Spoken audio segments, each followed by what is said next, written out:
তো PSC clerkship 2023 পরীক্ষার form fill up করার সময় অনেকেই এই ফটো আপলোড এবং সিগনেচার আপলোডের সময় একটি সমস্যার সম্মুখীন হচ্ছেন। সেটি হলো যে আপনারা আপনাদের ফটো এবং সিগনেচার ঠিকঠাকভাবে রিসাইজ করতে পারছেন না। তো আজকে সেই নিয়ে আমি আলোচনা করব। প্রথমেই বলি, এই পিএসসি ক্লার্কশিপ পরীক্ষার জন্য আপনি কিভাবে অনলাইনে অ্যাপ্লিকেশান করবেন তার ভিডিও লিঙ্ক আমার ডেসক্রিপশান বক্সে দেওয়া থাকবে।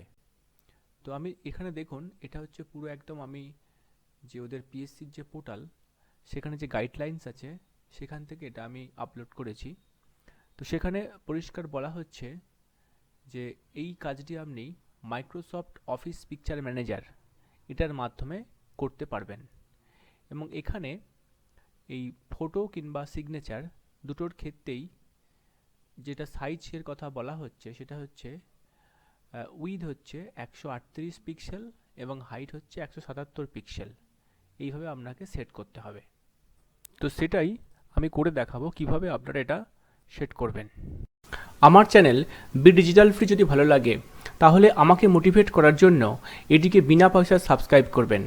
এর জন্য পাশে যে সাবস্ক্রাইব লেখা আছে সেখানটাতে ক্লিক করে এটিকে সাবস্ক্রাইব করবেন।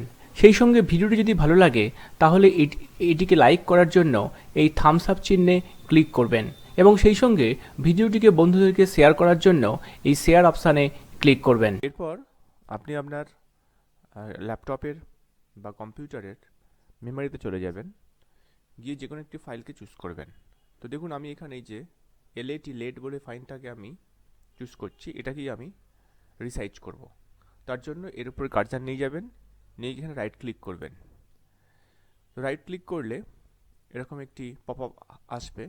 এবার সেখানে আপনি একটু নিচের দিকে নামবেন, এখানে দেখুন লেখা আছে ওপেন উইথ আপনি কার্সারটা নিয়ে যাবেন।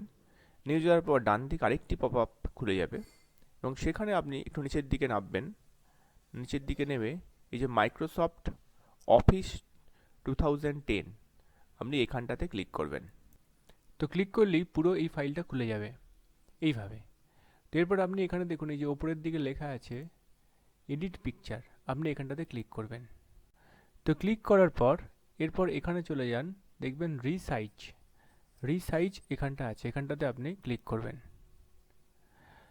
রিসাইজ ক্লিক করার পর ডান দিকে আরও কিছু উইন্ডো খুলে যাবে। তো এরপর এখানে যে দেখুন কাস্টম উইথ, তো এই যে কাস্টম উইথ ইনটু হাইট আপনি এখানটাতে টিক দেবেন। দেওয়ার পর এই বাঁদিকে প্রথমে উইথ আর ডান দিকে হচ্ছে হাইট, এটা আপনাকে এডিট করতে হবে। তো আমি উইথের ঘরে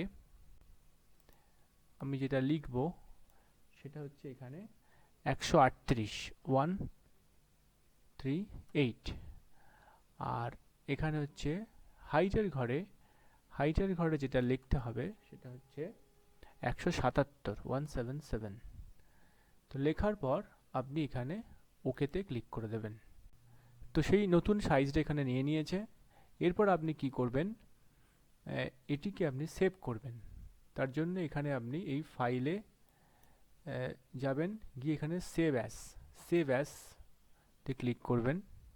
তো সেভ অ্যাস করলেই এটা আপনার ফোল্ডারে চলে যাবে। এরপর আপনি এই ফাইলটার নাম দিয়ে এটাকে সেভ করে নেবেন এবং আপনার এই ফাইলটা কিন্তু আপলোডের জন্য রেডি হয়ে যাবে।